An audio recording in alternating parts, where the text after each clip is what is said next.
C'est pour vous les grands, c'est pour nous les petits. Écoutez de parents à parents sur Lyon Première. Bonjour à tous, c'est Karine depuis le studio de Lyon Première, de la radio Lyon Première. Toujours ravie de vous retrouver pour notre émission de parents à parents avec mes comparses blogueuses cette fois-ci pour traiter des sujets qui vous concernent, vous qui aimez les enfants. Et cette semaine, nous partons dans le sexisme ordinaire à la maison, celui qui se trouve dans l'éducation donnée à nos enfants. Alors entendez par là tout ce que nous transmettons à nos enfants et qui semble être plus fille ou plus garçon. Alors justement, pour débattre de ce sujet, je reçois aujourd'hui Amandine du blog Madame Sioux. Bonjour Amandine. Bonjour. Alors raconte-nous, pourquoi tu blogues ? Pour écrire avant tout, D'accord. pour me donner un rythme d'écriture et puis pour partager un petit peu mes ressentis sur l'éducation et avoir des retours sur la question, échanger là-dessus avec d'autres parents. Alors, c'est passé de Maman Sioux à Madame Sioux, c'est ça ? Voilà, au départ c'était très... j'ai commencé quand mon aîné avait 6 mois, ça avait été 6 mois les plus durs de ma vie, je pense. Donc du coup j'avais besoin d'en parler. Ouais. Donc c'était très axé sur mes enfants et puis petit à petit j'ai eu envie, où je me suis sentie plus légitime pour parler d'autres choses et notamment de mon quotidien professionnel. D'accord, ah oui, donc c'est pour ça que tu es passée sur je préférais élargir. Voilà, c'est pas que maman, c'est moi dans tous les domaines. D'accord, très bien. Et avec nous également Marie. Bonjour. Du blog Bambini sur Terre. Alors tu es maman de 3 enfants, 2 filles et 1 garçon. Tout à fait. Et c'est pour ça que tu blogues ? Parce que tu as 2 filles et 1 garçon ? Alors, en tout cas, c'est bien parce que j'ai des enfants. C'est un petit peu comme Amandine, c'est-à-dire que c'est d'abord l'écriture qui m'a intéressée. D'accord. J'écrivais avant d'avoir des enfants pour mon amoureux. D'accord. Ensuite, j'ai écrit pour les enfants complètement en lien avec nos voyages. D'accord. Je voulais qu'ils gardent des souvenirs, car on entend tout le temps, ça ne sert à rien de voyager avec des enfants, puis ils n'auront pas de souvenirs. Oui. On a fait une émission là-dessus, voilà. Sur le voyage et l'enfant. Tout à fait. Donc, j'ai écrit, au départ, pas pour du blog, mais pour mes enfants. D'accord. Et en fait, j'ai lu beaucoup de blogs sur le sujet des familles voyageuses. D'accord. Et donc, je me suis mis à bloguer. Oui, et raconte, il a un ton, ton blog particulier. Oui, tout à fait. C'est-à-dire que ce n'est pas moi qui parle, c'est mes enfants. D'accord. Donc, avec leur langage, leur vocabulaire, etc. D'accord, super. Alors, Marie, quand tu étais petite, t'as reçu quoi comme éducation ? Elle était genrée, pas genrée ? C'était quoi ? En tout cas, j'en ai pas du tout le souvenir. J'ai le souvenir que c'était assez neutre sur le sujet. Mon père travaillait plus, donc de fait, ma mère faisait plus le ménage, plus à manger. Mais pendant les vacances, c'était pas non plus... En tout cas, c'est vraiment une chose qui m'a jamais choquée. J'ai senti plutôt de l'égalité. Il y avait des différences d'éducation, mais c'est plus, et tu as aussi fait une émission sur le sujet, c'était plus une différence relationnelle entre mes parents et mon frère, et mes parents et moi. D'accord. Mais je l'ai plus vu comme une différence individuelle, parce que mon frère est très différent de moi. D'accord. Voilà. Plus s'il avait été une fille, de toute façon, ça aurait été différent. Exactement. Ça n'a jamais pesé, et je dirais même qu'on était ouvert sur... l'égalité. D'accord, ok, très bien.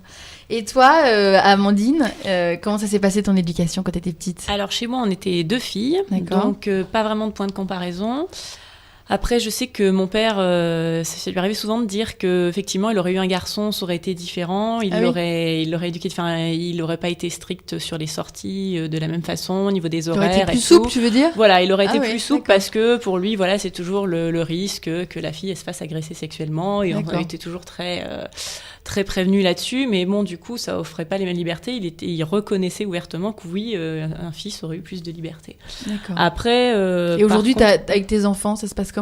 Bah là, ils sont encore tout petits. Il n'y en a aucun qui a vraiment beaucoup de liberté en termes de sortie. Non, mais pas pour les sorties. Encore que tu pourrais dire, tu peux aller tout seul dans ta chambre ou tu peux aller tout seul chercher quelque chose dans la cuisine. Oui, ça, ils le font d'eux-mêmes, malgré leurs âges. Mais après, comment ça se passe aujourd'hui ? Après, pour revenir à comment j'ai été éduquée, en termes de modèle, je trouve que c'est surtout ça qui est important. Et mon père a commencé à s'investir quand ma mère a repris ses études. Et du coup, il s'est mis à faire les courses, à faire la cuisine et tout. Oui. Donc, ça rééquilibre aussi. Puis, il aimait bien mettre ça en avant, mais en même temps, ça montre que finalement, tout le monde est capable de tout faire et que c'est pas dans les gènes. Hein. Donc voilà, ça me paraît important. Donc nous, à la maison, moi j'ai le sentiment de les élever pareil, mais bon, pour l'instant, je trouve qu'on a beaucoup moins d'injonctions garçons-filles quand ils sont petits. Enfin, en tout cas, c'est mon ressenti. Mais est-ce que tu mets des t-shirts Comment ça se passe au niveau des... Parce qu'il y a quand même des tenues qui sont, on pourrait dire, mixtes. Un t-shirt jaune, on peut dire, c'est aussi bien pour les deux. Donc quelque part, si tu commences avec ta fille par lui mettre un t-shirt et après que ça peut aller à son frère, est-ce que c'est l'inverse. Moi, j'ai eu un garçon en premier, donc du coup, j'étais persuadée que j'allais pas racheter des vêtements pour acheter des vêtements et que ma fille mettrait les vêtements de son frère. Mais en fait, c'est pas vrai. Ah, c'est parce que c'est les vêtements de l'autre qui... Non, mais en fait, j'ai eu plein de cadeaux de filles et j'étais contre. Je me disais jamais je mettrais du rose et tout, ça me saoule le rose partout dans tous les sens. Mais en fait, je lui mets un peu de tout, un peu des trucs de son frère et puis un peu des trucs à elle parce que il y a plus de diversité quand même, je trouve, dans les fringues de filles. Je lui mets des robes, son frère en avait pas et au final, oui, elle a souvent des couleurs plus de filles.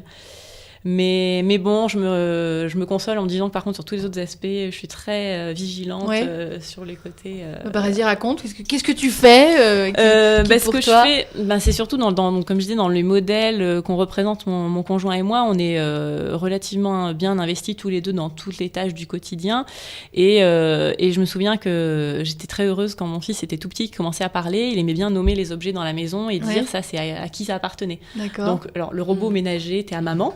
Ouais. Par contre, la centrale vapeur était à papa. D'accord. C'était logique pour lui. Et quand maman, tu prends quelque chose à papa et papa tu prends quelque chose à maman. Ouais, voilà. Non, ça le choquait pas, mais c'est vrai qu'il avait intériorisé en fait celui qui voyait le plus souvent utiliser l'objet. Mais justement, je trouve intéressant parce qu'en fait, l'idée c'est pas forcément que tout le monde fasse tout. Je trouve. C'est-à-dire que, par exemple, faire le repassage, chez moi, je suis la seule à faire du repassage. Mais pourtant, je trouve qu'il y a vraiment de l'égalité entre nous. Je le sens pas du tout comme une chose négative. Si tu fais mieux ou si tu fais... Moi, j'ai plus de plaisir à le faire que Sandro. Inversement, je ne fais jamais les courses. Je ne sais pas faire les courses. Alors, tu nous as mentionné le prénom de ton cher et tendre. Alors, il est italien. Oui. Et ça se passe comment avec les Italiens ? Est-ce que c'est un peu plus genré ou pas comme éducation ? Alors, ça, c'est une question qui me fait rire et qui me fait rire à chaque fois qu'on me la pose parce qu'on me la pose très souvent. J'ai vraiment pas posé une bonne question. Vraiment pas intéressant. Au contraire, une excellente question parce que je suis vraiment contente de pouvoir y répondre, pas nationalement, mais régionalement. Dis-nous. Alors déjà, moi, ça me fait un peu rire, mais ça fera beaucoup, beaucoup rire tous les gens qui connaissent Sandro et qui vont écouter l'émission. D'accord. Parce que j'ai un homme très, très discret et très... pas du tout misogyne. Et en fait, je pense que cette caricature et cette idée qu'on a des Italiens, que les Français ont des Italiens, c'est qu'en fait, on vit dans un pays très centralisé. Ouais. Puisqu'en fait, être français, c'est quand même être un Parisien ou un sous-Parisien. D'accord. Puisqu'à Paris, on parle toujours de la province. Genre, en province, vous n'avez peut-être pas ça. De quoi tu parles ? Donc, en Italie, ça ne se passe pas du tout comme ça. Les émissions ne parlent que de ce qui se passe au théâtre exactement, à Paris. Exactement. Tu peux regarder les émissions journal, je sais pas quoi. Voilà, ne parlent que de Paris. Et si ça ne se passe pas à Paris, vous savez peut-être pas. Ah bah non, c'est dur. C'est pour ça qu'on a fait ça à Lyon, nous, notre émission. Et on veut bien parler aux Parisiens. Donc l'Italie n'est pas du tout comme ça. L'Italie n'est pas du tout centralisée. Donc en fait, ce qui peut être vrai, même si c'est de la caricature, il y a toujours une part de vrai dans la caricature. Donc ce qui peut être vrai pour l'Italie du Sud ne l'est pas pour l'Italie du Nord. Sandro est vénitien, c'est donc au Nord. Oh. Oui, un amoureux vénitien, c'est la classe. Et... Donc en fait, on va pas dire qu'il a une éducation. Non, vraiment pas. Déjà, il est fils unique, donc c'est pas D'accord. du tout la caricature de la famille nombreuse, de la famille hyper envahissante, tout ça. Donc non, c'est pas du tout. D'accord. Bon alors merci les filles pour vos témoignages de parents sur le sexisme ordinaire à la maison. Nous en dirons un peu plus à nos auditeurs et internautes après cette petite interlude. À tout de suite.